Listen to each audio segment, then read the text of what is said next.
I never forgot that day. The day everything I believed in, family, justice, the future, collapsed in a single afternoon.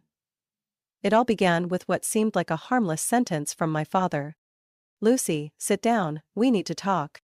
I thought it was about my acceptance into Yale. I imagined they would hug me, cry tears of joy, throw a celebration like in the movies. But instead, they destroyed my entire life with a single decision.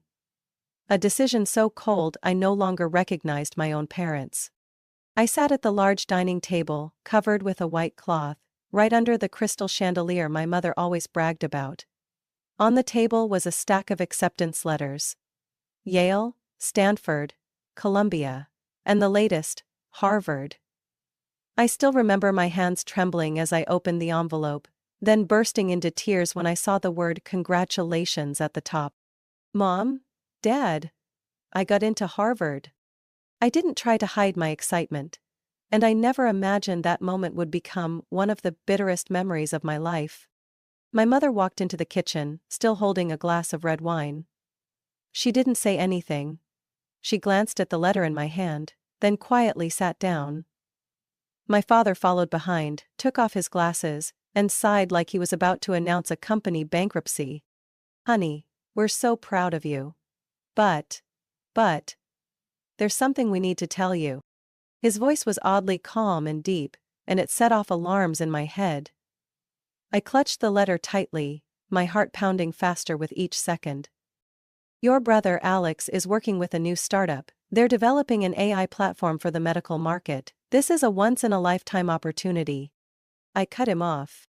"Dad. What does this have to do with me?"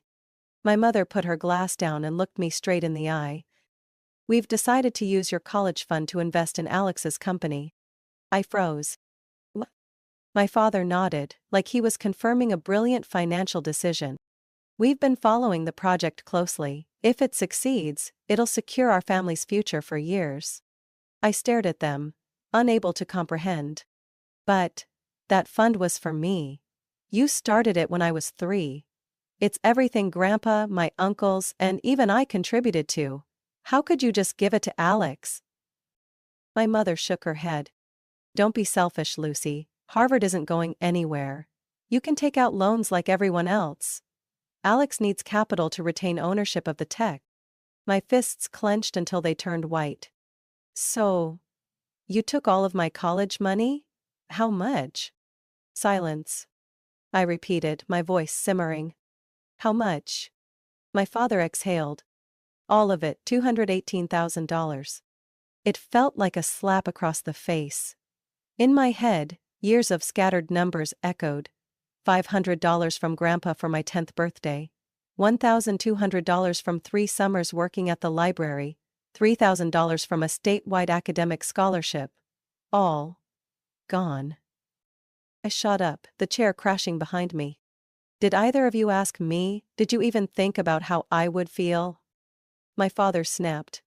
"Lucy Jane Holloway, this is not the time for childish tantrums." My mother crossed her arms and said coldly, "If you can't understand what's best for the family, maybe you're not mature enough for a prestigious university." I laughed, a crooked, choking laugh. I didn't know if it was scorn or despair. What's best for the family? Or best for Alex? The guy who crashed his first company in 8 months? The guy who promised to pay back double what Mom gave him? No one answered. I looked at them, these people who once held me when I fell off my bike, who kissed me before every piano recital, who congratulated me on every science award. And then I understood. Their love came with conditions. I turned away, saying nothing, but inside me a line had been drawn. From that moment, I was no longer part of that family. I went upstairs, not to cry, but to prepare to leave what used to be my home. I shut the door, and for the first time in my life, I felt like a stranger in my own house. No knock of apology, no text, no explanation from my mother. My father was silent, as he always was after doing something cruel that he thought was right. Downstairs I heard the clinking of glasses, a soft laugh from Alex. Like nothing had just happened. I opened my desk drawer and took out the small leather wallet Grandma had given me. Inside was $200 I had just earned from tutoring the neighbor's son. Money I'd planned to use for my first Harvard hoodie. A little gift to myself. A symbol. That night, it became my entire fortune to start from zero. I didn't cry, I just felt something burning inside my chest. Not anger, not sadness, but resolve. A cold resolve that made my hands steady as I started packing. I picked up each item like dismantling a dream. No need for party dresses. No need for the blouse mom picked for the family showcase. Only the essentials: 2 t-shirts, jeans, a pair of sneakers, laptop charger and personal documents. Birth certificate, social security number, passport. I walked to my bookshelf, running my fingers across titles I once cherished like friends. I couldn't take them all. I chose one thin book, The Defining Decade. I figured, if ever there was a time to redefine a life, it was now. When I opened the last drawer, I saw my old phone, the one without a SIM card. I slipped it into my back pocket, just in case. The iPhone I currently used, I left on the desk, with a short note. Don't look for me, don't say I betrayed you, because you betrayed me first. I folded the letter without signing. They'd know who it was from, and they would understand. I wasn't the obedient Lucy they once knew. When I opened my door and quietly stepped down the stairs, the clock read 2:12 a.m. The house was dark, except for the faint light spilling from my father's office, where he and Alex were still discussing Series B funding strategy. I slipped through the front door without a sound, not because I feared they'd stop me, but because I didn't want to see those fake concerned faces ever again. The backyard gate wasn't locked. I slid through and took the narrow alley to the main road. The night air was freezing, but I felt hot all over. Maybe from the adrenaline. Maybe because for the first time, I was taking control of my fate. The bus stop was about 3 blocks from our house. I bought a one-way ticket to Providence, Rhode Island, the only place I knew someone, a girl I met at summer camp back in 10th grade. We weren't close, but I remembered she once said her family ran a diner and always needed extra help. I placed a fragile hope in that memory. The ticket cost $17.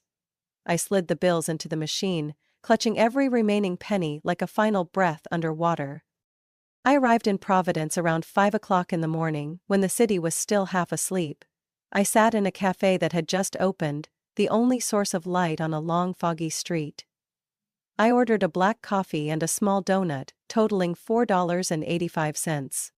Left in my wallet was $178.15.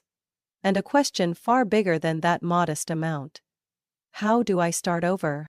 I opened my laptop and connected to the cafe's free Wi-Fi. The screen lit up with a background photo of me and my science camp research group from last summer, back when I still believed that hard work always paid off.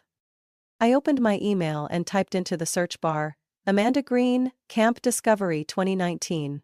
Luckily, I had saved her email address. I wrote, Amanda. This is Lucy, the girl you went to Camp Discovery with. You once mentioned your family owns a diner? I know it's strange reaching out after all these years, but I'm in Providence. If you need kitchen help, I'd love to lend a hand. I have experience cooking, dishwashing, and I can start any time. Hope you don't mind me asking. Lucy. I hit send. And after that, I just sat there, watching as people slowly began appearing on the street. I didn't know where the future would take me. But I knew one thing for sure: if I had to start with $200 and a deep scar in my heart, I would. Not for revenge, but to prove they bet on the wrong person. I was no longer Lucy Holloway, the practical daughter. I was Lucy, the one who would rewrite what success means. I got Amanda's reply at 6:42 in the morning.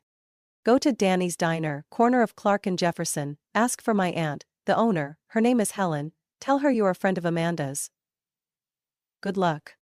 I read that line 5 times, no greeting, no well wishes, but to me, it was the first lifeline in a flood. I closed my laptop, stuffed it in my backpack, and stepped out of the cafe. The cheap coffee still sat half-siphon in a paper cup, cold, bitter, like the first morning of freedom. Danny's diner sat nestled between two old brick buildings, low-roofed, with a faded red sign but its door wide open. From a distance, I could see smoke rising from the kitchen vent, and the smell of bacon wafting all the way down the block. I pulled my backpack straps tighter, took a deep breath, and pushed the door open. "Dine in or take out?" an older woman asked, her voice raspy, her gray hair tied into a small bun. "I'm not here to eat, I'm a friend of Amanda Green," she said to find. "Aunt Helen?" The woman stared at me for 3 seconds, then smirked slightly. "I'm Helen, and Amanda must trust you if she's sending you here at this hour." She looked me up and down. Wrinkled t-shirt, dark circles under my eyes, heavy backpack, and asked, "You ever worked in a kitchen?" "I helped cook at summer camp. Meals for 80 people each time, the rest was cleaning, mopping, scrubbing toilets." She didn't laugh, didn't look touched. "Good, if you can handle hot grease, shouting, and picky customers, head to the back. Start by peeling potatoes." Danny's kitchen was nothing like the sparkling ones you see on TV. It was a world of grease, heat, and shouting like gunfire. Helen didn't use recipes, she used memory, speed, and instinct. And if you messed up, you got yelled at. "Not that direction, want to serve raw potatoes? This is a prep table, not your bedroom floor, clean it before I slip and sue you." I got yelled at nearly every 15 minutes. But I didn't argue. I didn't walk out. I didn't cry. Within 2 days I learned to chop onions without tearing up, to carry hot plates without dropping them, and to read lips from 10 meters away when Helen signaled an order. And then her tone started changing. "You're quicker than yesterday. This kid calculates portions better than my last accountant." I had never felt prouder just for being told I sliced cucumbers evenly. 1 week later, I started helping her check invoices. I discovered a supplier overcharging by 12% compared to the contract. When I pointed it out to Helen, she didn't say a word. But the next morning, I saw a new invoice on the counter, with the corrected rate. That afternoon, as I was scrubbing a tray burned black, Helen walked over and set down a glass of cold water beside me. "You don't seem like one of those kids who run away from home just to rebel." I paused, looked at her. "I don't want to talk about it. But I also don't want to pretend." I spoke quietly.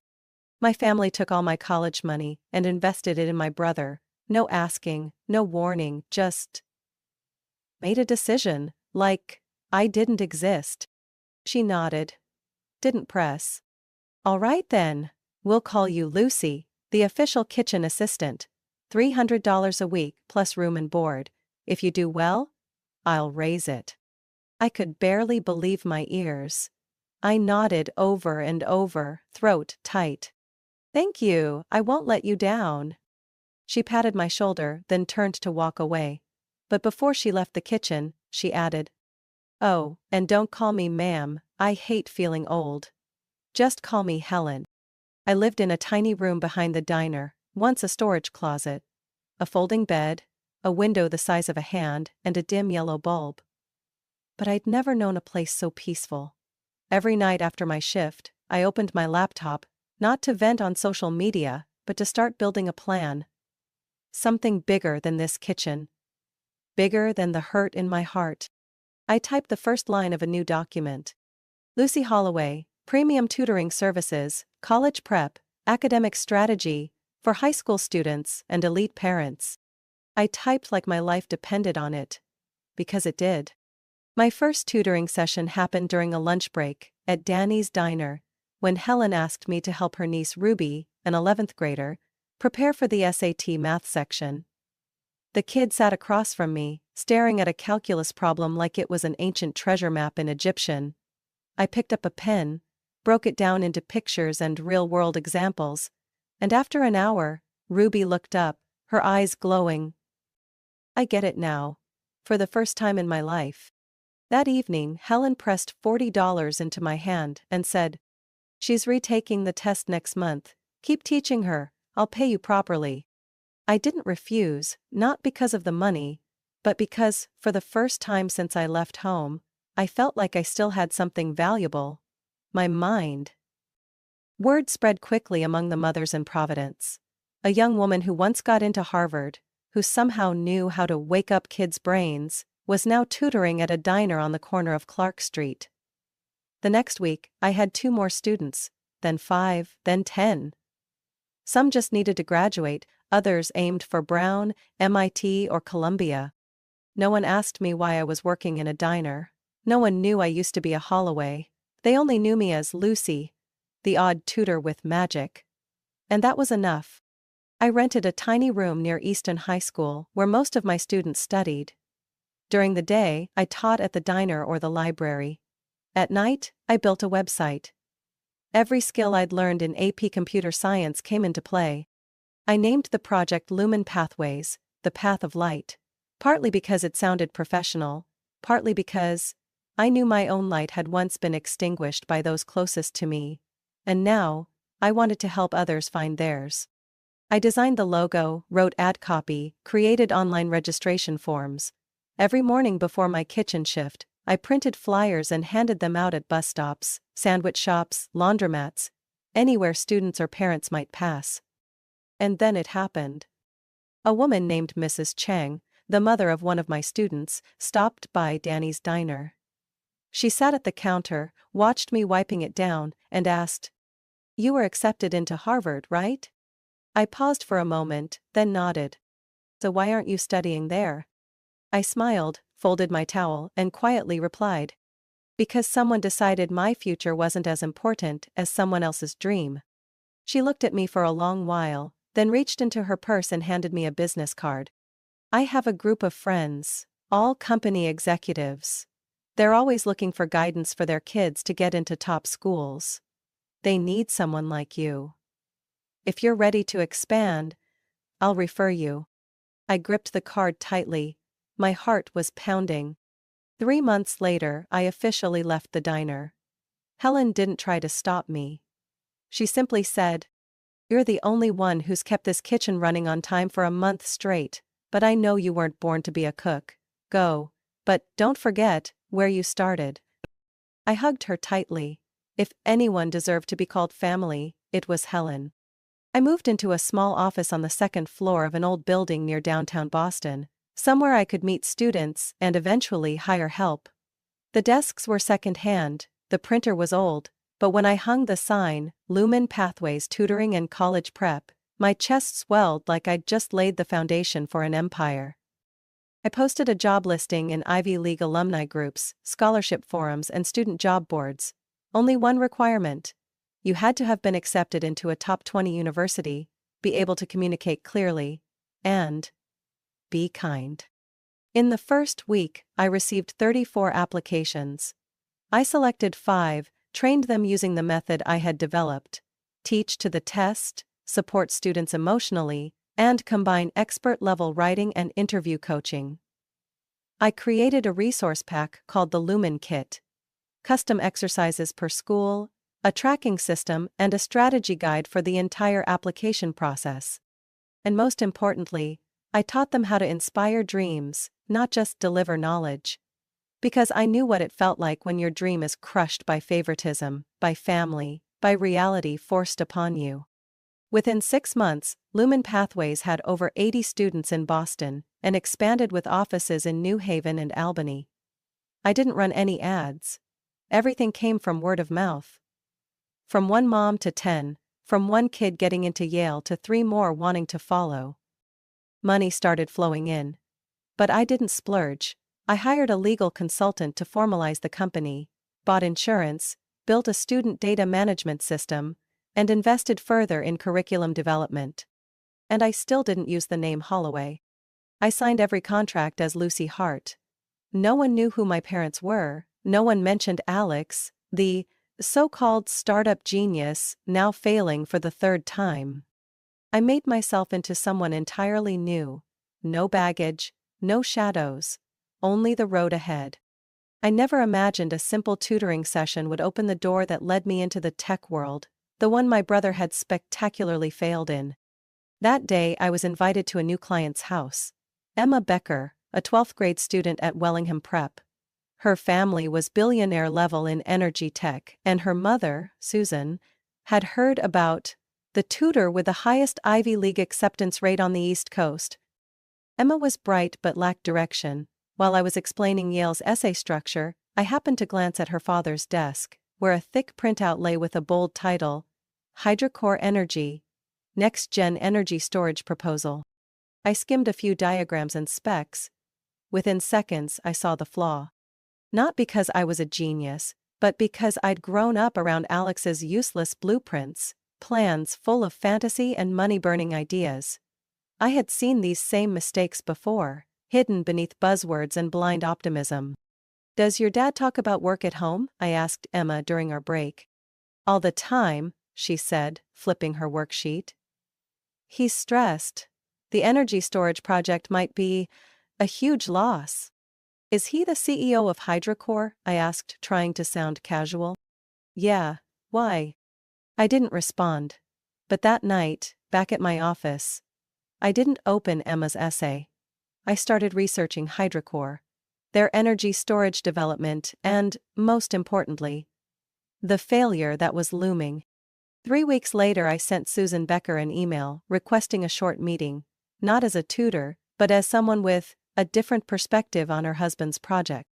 She replied within 2 hours. 10 o'clock Wednesday morning, 22nd floor, HydroCore headquarters in Boston. Don't come unless you're sure you have something worth saying. I printed my technical analysis and placed it in a leather folder. That night, I didn't sleep. But not out of fear. Out of anticipation. It was the first time I wasn't just stepping out of the academic world, but walking straight into the one that once stole my future. Walter Becker's office, CEO of HydroCore, overlooked the Charles River. He wore a collared shirt without a tie, his expression cold as stone, his voice icy. "I don't usually meet with people who don't have an appointment. I just need 10 minutes, I said, placing the folder on the desk. "If you find it useless, I'll leave immediately." He looked at me like I'd just walked out of a high school classroom. But he opened the folder anyway. 5 minutes in, his brow relaxed. 10 minutes in, he leaned on his elbows and stared at me. "Where did you study energy engineering?" I didn't, but I grew up in a house where someone burned nearly $300,000 on a similar project and ignored every warning. He said nothing. I knew I had just struck a nerve in a man who once threw money around without control. Eventually he nodded. "We've considered these issues, but we haven't found any practical solution yet."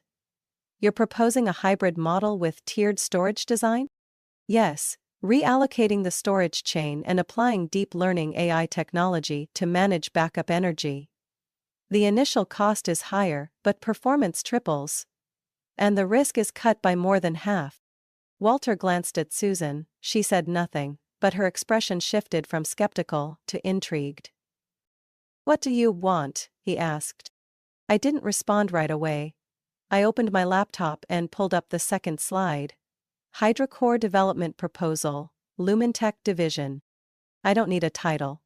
I need technical control, 30% equity in the energy storage division, and full authority to deploy the AI system. He raised an eyebrow. 30%? Who do you think you're talking to?" "To someone who's about to shut this project down if it doesn't turn a corner," I replied without blinking. Silence filled the room for nearly a minute. Finally, Walter extended his hand. 20% and you'll lead engineering alongside our current tech lead."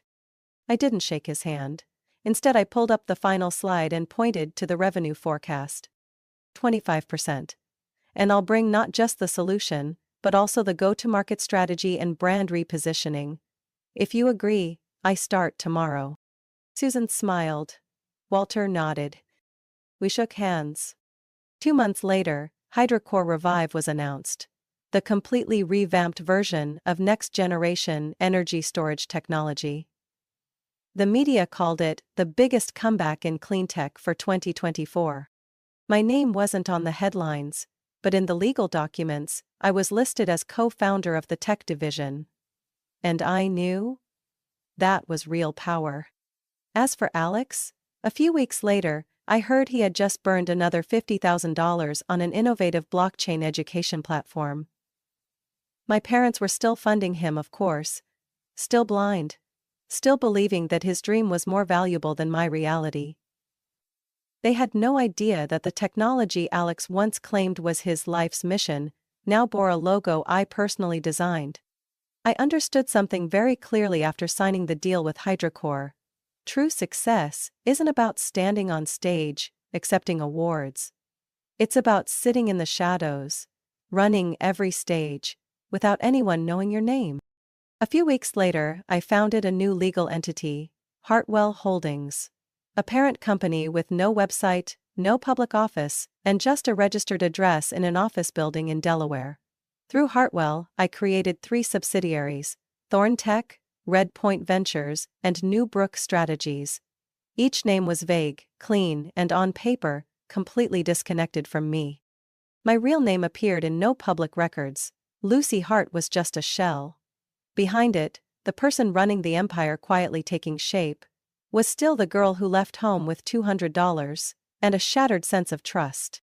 I began targeting small companies struggling in emerging tech sectors: renewable energy, AI-driven supply chain management, and education data.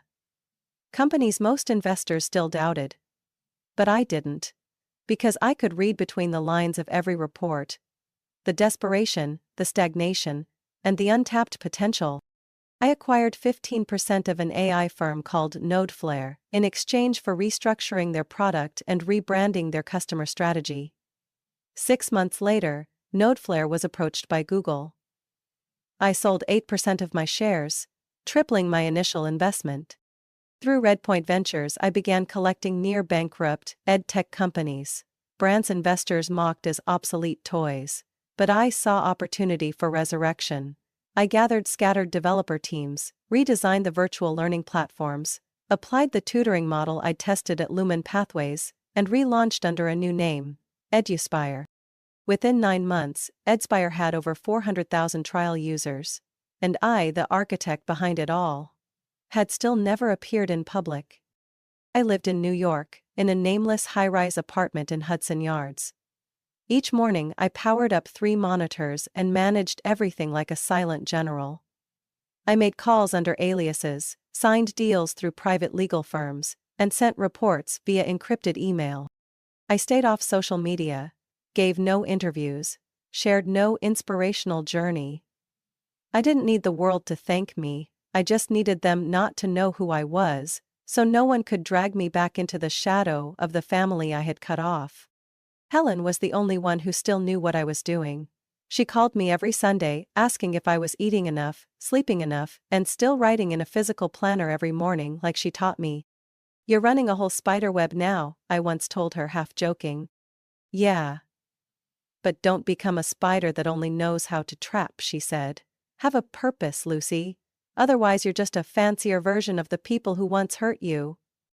That line stayed with me for an entire week. One October day, I got a message from my investment advisor. Montgomery Group was faltering after a risky venture into a new AI super champ from led by none other than Alex Holloway. "I think you'll want to see this," the advisor said, sending me an internal financial report he'd gotten through a private source. I read it and nearly laughed out loud. Same recycled strategies, same flashy keyword-filled pitch decks, same tech loopholes I had warned them about when I was 18, and now? It was dragging Montgomery Group to the edge. I skimmed to the bottom line. Proposed Series C funding target, $48 million. I asked, who have they approached? Several funds. But lately they've been very interested in a group called Hartwell Holdings. I smirked, the game had begun. That evening, I called Helen. "I think I'm about to return to where it all started." "Home?" she asked. I paused for a few seconds. "No. Back to the wreckage that used to be called home. This time, not for forgiveness, but to finish it." Helen didn't ask anything else, she just said, "Finish it the right way, otherwise the pain will find a way to survive." I understood what she meant. I couldn't do this out of vengeance. I had to do it for justice, for principle, and for the 18-year-old girl who once walked out of that house in silence, with nothing but a backpack and a shattered sense of trust. The next day I signed an investment agreement under the name Thorn Tech Holdings, requesting a meeting with the board of Montgomery Group to explore partnership potential. No one knew who I was. All they saw was a signature and a flawless financial portfolio. I scheduled the meeting. 9 o'clock Monday morning, conference room, 34th floor, Montgomery Plaza. I wore the black suit Helen had once given me, the most elegant thing I had ever owned. I printed my presentation and placed it in a leather briefcase, then stepped into the elevator I'd never once been important enough to use 10 years ago. When the doors opened, I walked out, not as the practical daughter they once dismissed. I walked out as the person holding the fate of the very company they once sacrificed my future for. And they didn't know it yet, but they were about to. Montgomery Tower still stood tall in the financial district, just as it had 10 years ago, but the only thing left intact was the cold granite on the outside. Inside, everything had rotted from the core. They just hadn't admitted it yet.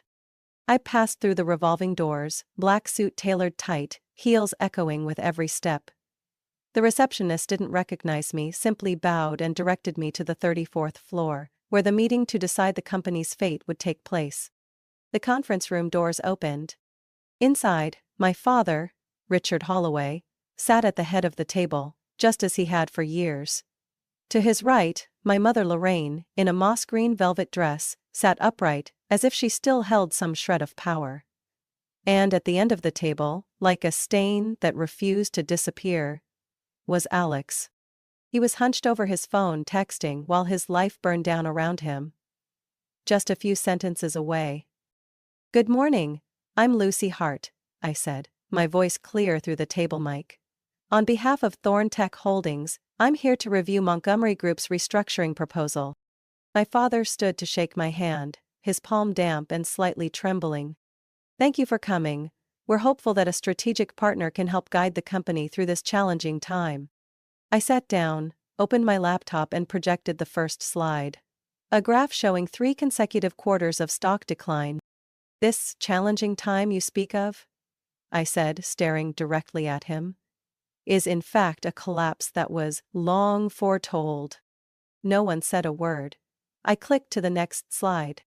In 2014, Montgomery poured $218,000, my entire college fund, into an energy storage project led by Alex. The project failed. No one took responsibility. No one gave answers. Alex looked up, frowning. "How do you know that number?" I leaned forward, enunciating each word. "Because that money used to be mine, because the one whose dream was stolen back then was me." The room froze. My mother gasped, barely audible. "Lucy?" "Yes," I said with a cold smile. "My full name now is Lucy Hart Holloway. But you never asked where I've been these past 10 years, did you? Because in your eyes, I was just the practical kid. Unworthy of sacrificing for your golden genius, Alex." My father opened his mouth as if to argue, but I raised my hand. "I'm not here to revisit the past. I'm here to present a choice." I advanced to the third slide. Financial reports from HydroCore, NodeFlare, and EduSpire. The 3 companies I currently operated. The net profit exceeded $400 million per year. I have the capital to save Montgomery. I have the tech, the team, and the strategy. But I'm not here to help you keep your seat. I'm here to take back what should have been mine. My father leaned back, his eyes sunken, his voice hoarse. "So what do you want?" I stood, walked to the whiteboard and wrote 3 conditions. Alex steps down from the company, no executive role, no future investments, no advisory capacity, no appearances. Richard and Lorraine Holloway retire, immediately. The board formally acknowledges that removing me from the family's future was Montgomery's greatest mistake. Alex jumped to his feet, his face beet red. "You've lost your damn mind. This is my family's company." "No. It used to be our company. But you and they chose to cut me out. I turned to the board. And now, the only person capable of saving Montgomery is the daughter they once abandoned. My mother looked down, tears falling onto her hands. I couldn't tell if it was shame or regret. Probably both. My father stared at the list of conditions for a long time, then turned to the board. One member whispered, "We don't have another option." He nodded. For the first time in his life, he wasn't making a decision, he was simply signing to admit he'd been wrong. I picked up the pen and signed the investment agreement, then turned to leave, but before I stepped out, I paused and looked back. Oh, one more thing. I pulled out a piece of paper. This is a list of donations from the Lucy Hart Foundation for underprivileged students. It includes an honorary scholarship program at Providence Community College. I looked directly at my mother. The school you once said I should attend. To be realistic.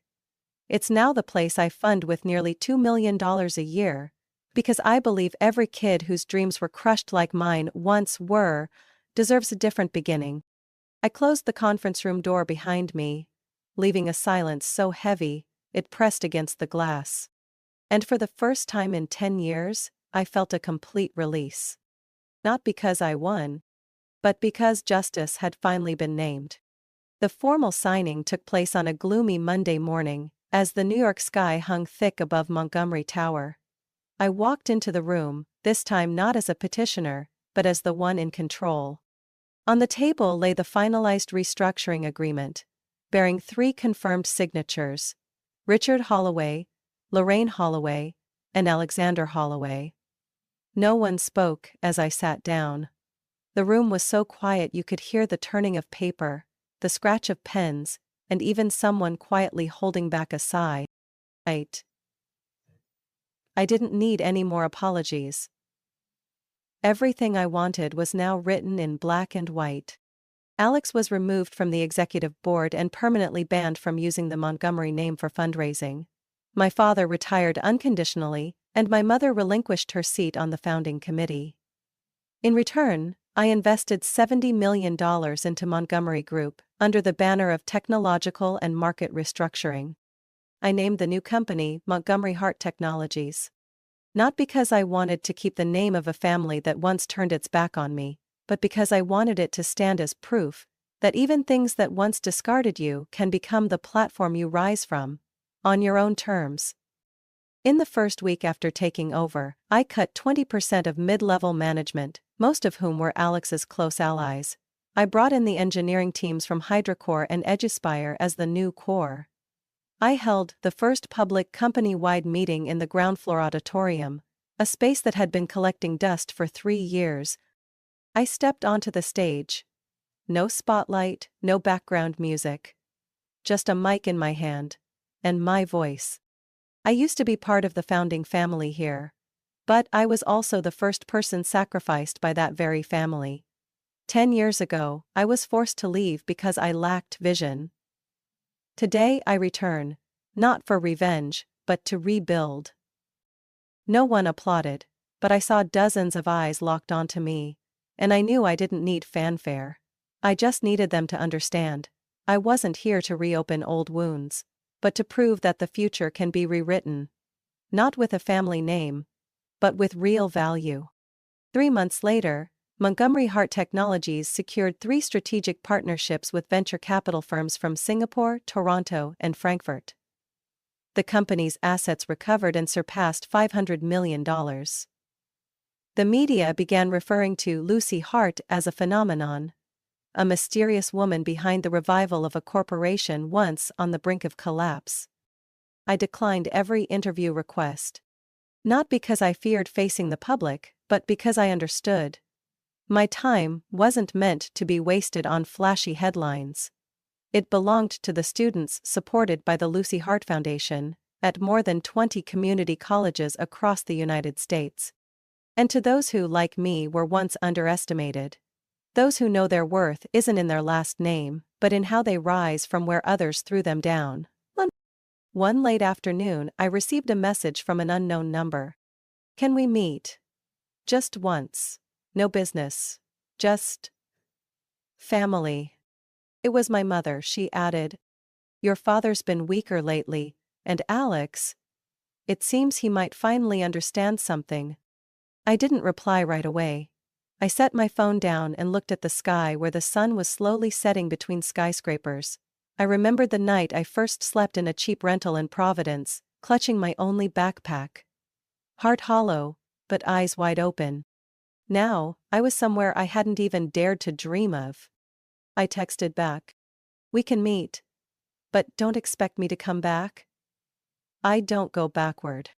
We met at a small cafe by the Hudson River. A quiet place, no noise, no camera lights. My mother stared at me for a long time, then placed a small oak box on the table. Inside was an old photo. Me, age 5, grinning in my preschool uniform, holding a red pencil. The photo used to sit on the mantel for years, until it was replaced by one of Alex receiving an honorary award at a virtual tech summit, where he never even completed a product. I was wrong, she said, her voice trembling. Back then I thought supporting Alex was saving the family. But in the end, you were the one who brought everyone back. I said nothing. I didn't need a confession. But I did acknowledge one thing. She finally had the courage to look at the wound she had inflicted. You once asked if I saw myself in anyone in this family. She looked up. Now I think you're not like anyone. You created yourself.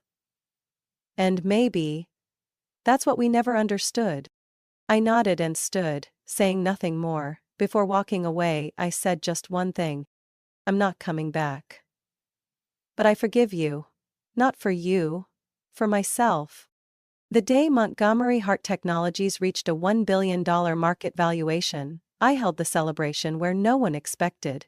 Helen's old diner, now purchased and upgraded into a vocational training center for single mothers and school dropouts. Helen sat in the front row, her hair grayer but her eyes still sharp as razors. I'm proud of you, she said softly. Not because you're successful, but because you still carry the heart of the girl who started in this kitchen. I looked around. The place that was once a greasy fry station now glowed with light, filled with students learning culinary arts, financial literacy, and life skills. I smiled. Because I knew I had truly made it. On my own terms. And this time, no one could ever take that away from me. Lucy's story is a powerful reminder that success does not require the approval of those who once rejected you. When her family chose to sacrifice her for someone else's bigger dream, Lucy didn't fall. She started over from zero and built her own empire with intellect and resilience. She didn't seek revenge through hatred, but by becoming the best version of herself. Through that, Lucy shows us forgiveness isn't weakness. It's the ultimate strength of someone who has risen above the pain. What do you think of Lucy's choice?